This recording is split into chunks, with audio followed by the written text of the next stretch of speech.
What's up, y'all? It's Poppin' was cracking it. Steve Boss Reacts to this bed by Maddie Balls is titled Every Celebrity Who Warned Us About Jay-Z.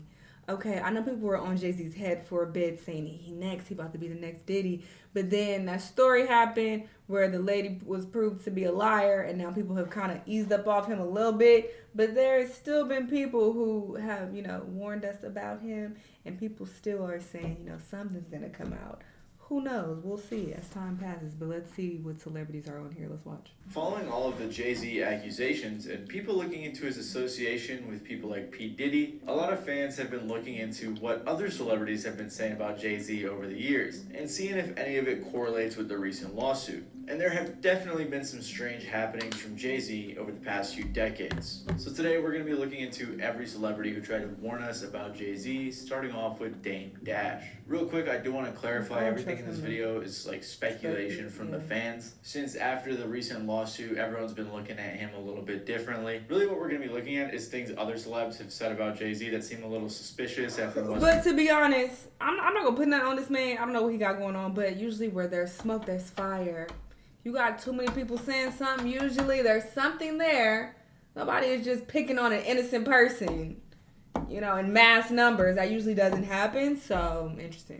Coming out. However, if you want the actual facts of the lawsuit, Jay-Z's extortion claims and everything along those lines, I made a whole video on that the other day, so feel free to check that out. On top of that, some new news came out where the alleged victim said she made some mistakes in recollections of that night, but also claims that she still stands on her major accusations. NBC said that they found some inconsistencies in her allegations, which I will link to down below. I mean, she even said that her dad didn't remember this happening, even though he was the one who supposedly picked her up afterwards. And then Jay-Z said in response to this, today's investigative report proves that this attorney, Busby, filed a false allegation.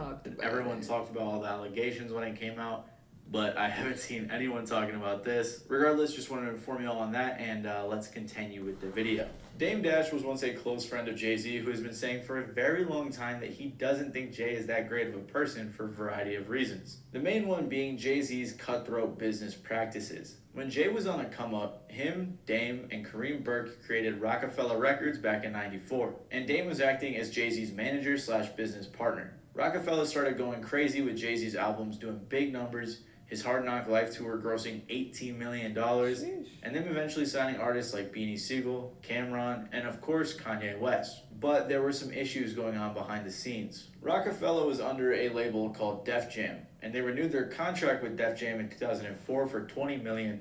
Jay, Dame, and Kareem were all planning to sell their shares of the company, and they did for millions of dollars. Then, Jay told Dame to meet him in a restaurant, and according to XXL, Jay had been appointed as Def Jam's president and CEO.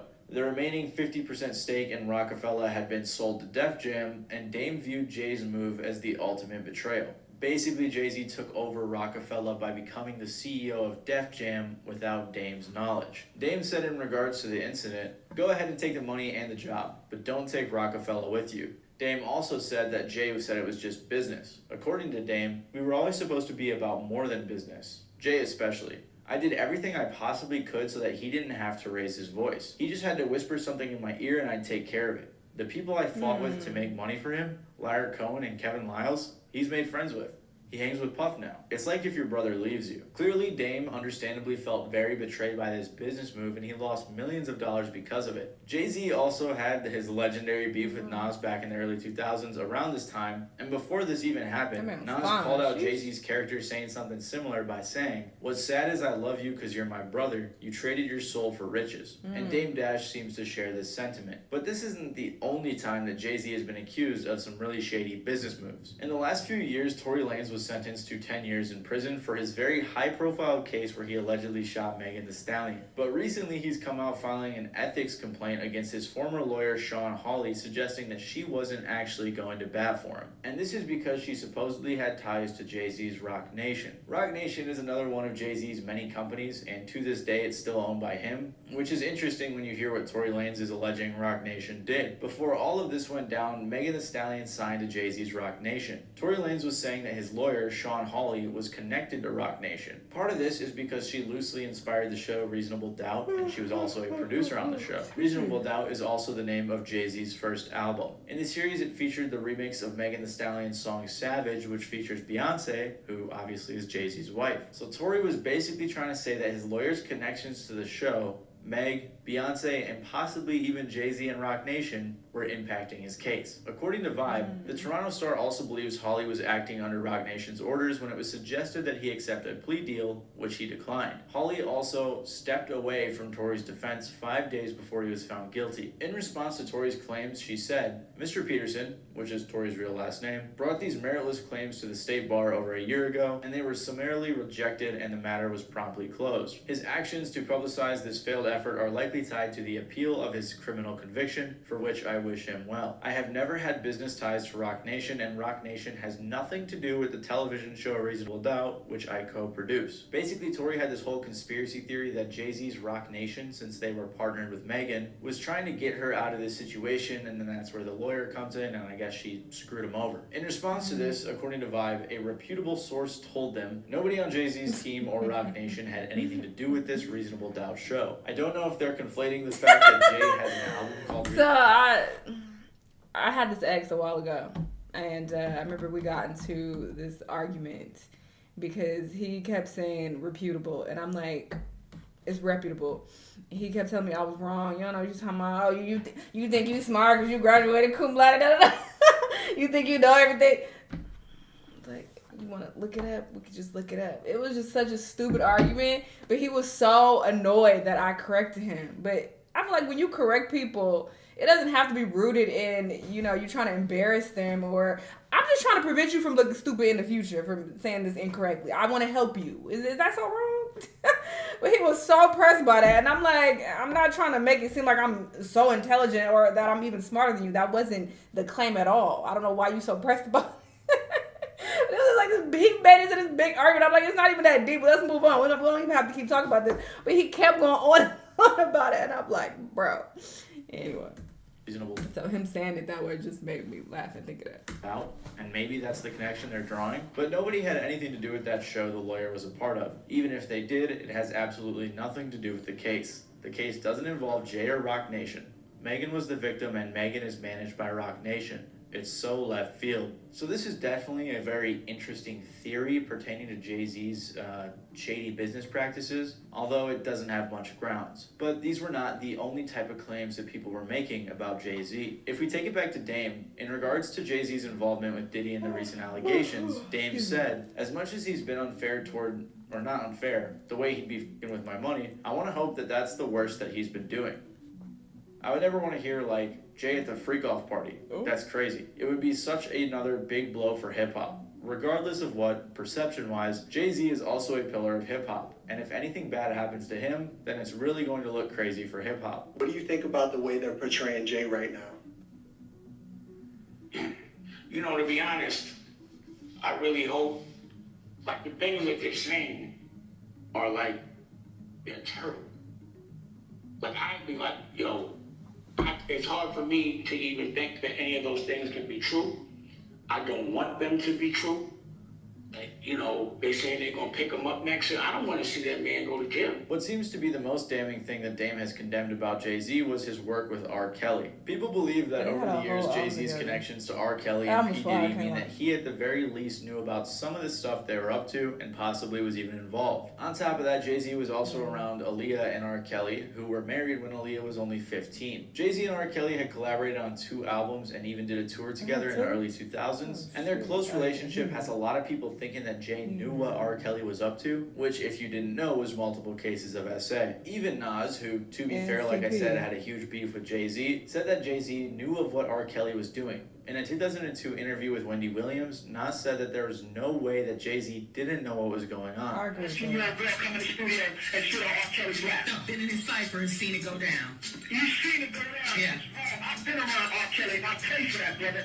I've been on a tour with him. It didn't last too long, but I've been around him. Plus, lately, people have been looking back at a lot of their old songs with a different lens. For example, their 2001 song... But Nas, you also had songs with him, but he got a fire song with him as well. So what that say about you? You need to expose some shit too. I guess he just said like, oh, I went on tour with him, it didn't last long. So maybe he's implying that he had to cut ties with R. Kelly once he did witness the weirdo shit. But yeah, very interesting that all of these men were around R. Kelly and they just let this slide. Y'all all trifling, y'all all guilty. Still proven innocent, which now has comments like, bro was giving hints all along and this song has new meaning. Again, pretty much all of Jay's verse on Pharrell's song Young Girl has people double taking. And on Jay and Kelly's song It Ain't Personal, Kelly says, we used to get money together, bone honeys together. Dame Dash also later dated Aaliyah when she was of age. And when talking about Jay-Z's relationship with R. Kelly, Dame said, it's morally wrong to do a project with someone that we know my girl or anybody for that matter. He also claimed that Jay-Z was trying to get with Aaliyah too.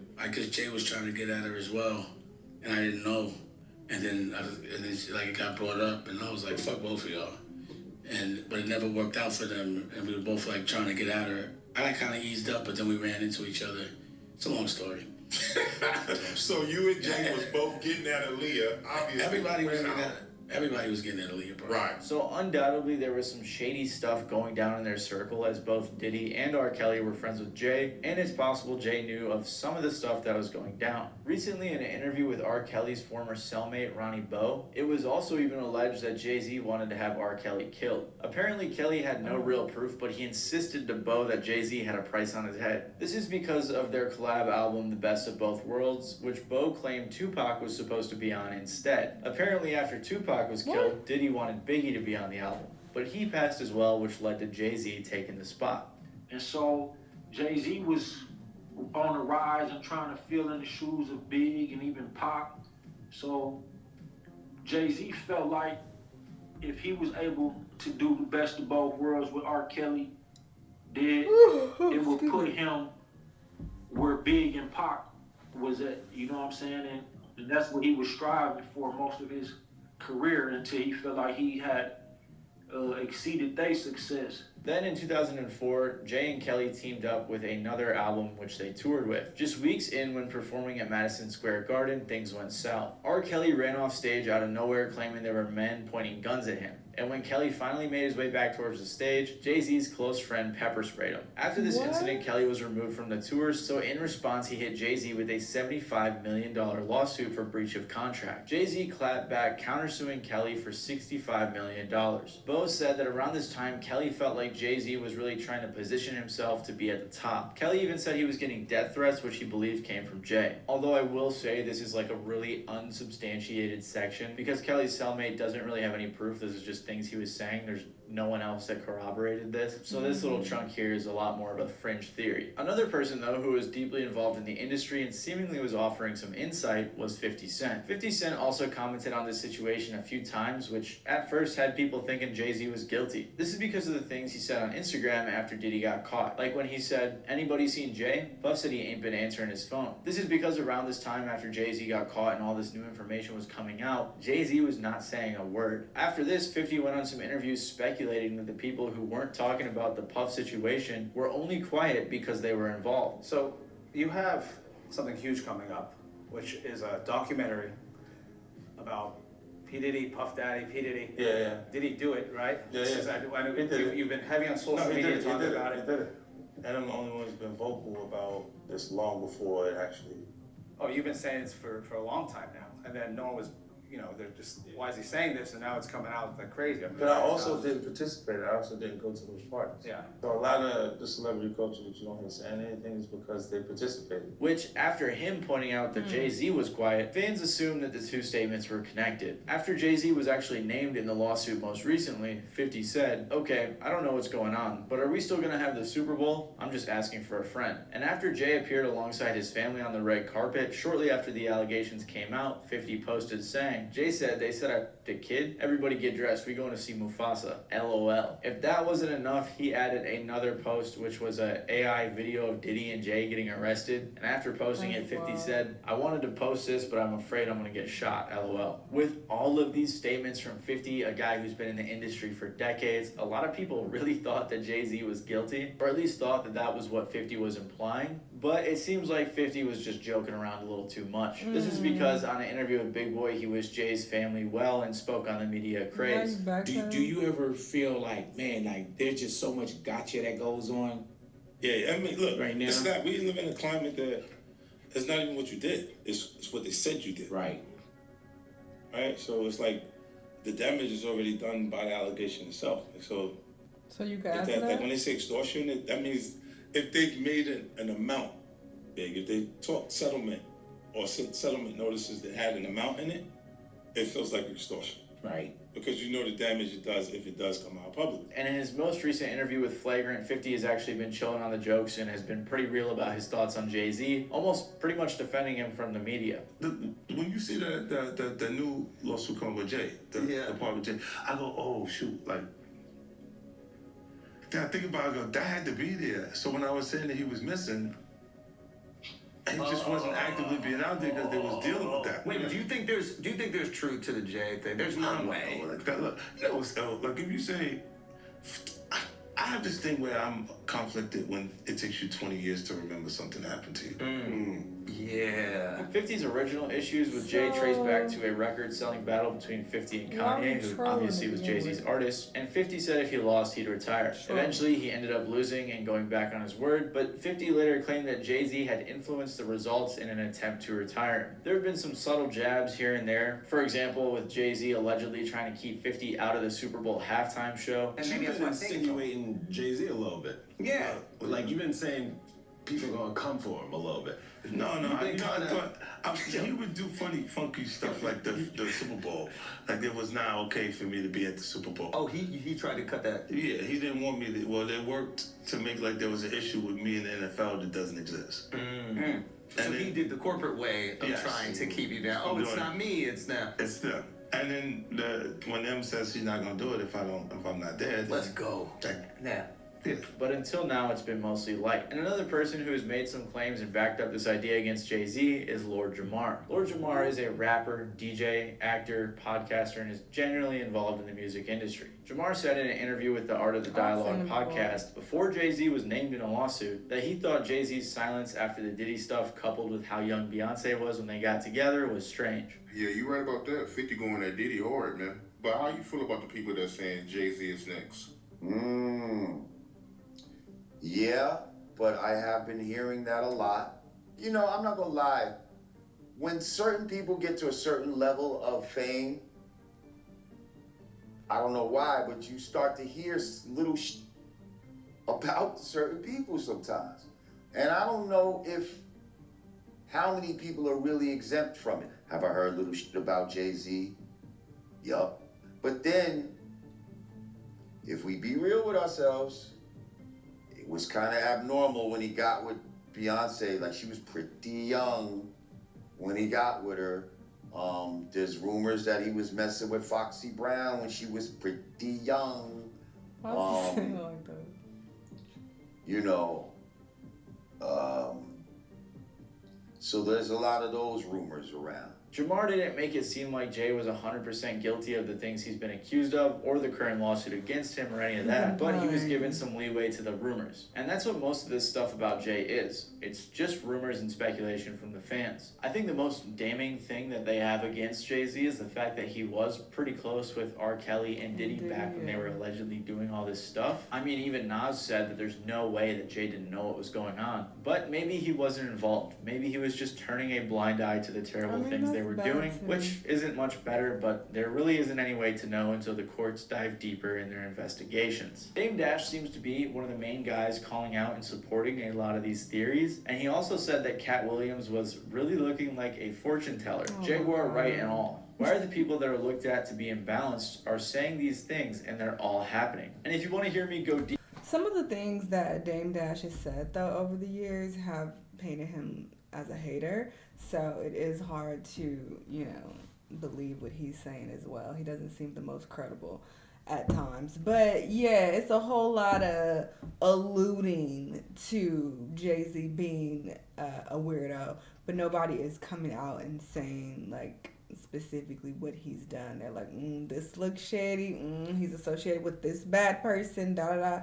You know, so it could be they just don't know for sure and they're speculating, or it could be that they're afraid to speak specifically about what he got going on. But you know, I don't want to throw any claims on anybody. We'll see as time passes. The truth will come out. It always comes out. Y'all let me know what y'all think, though. Let me know what other videos you want to watch, and I'll see you on the next one. Bye.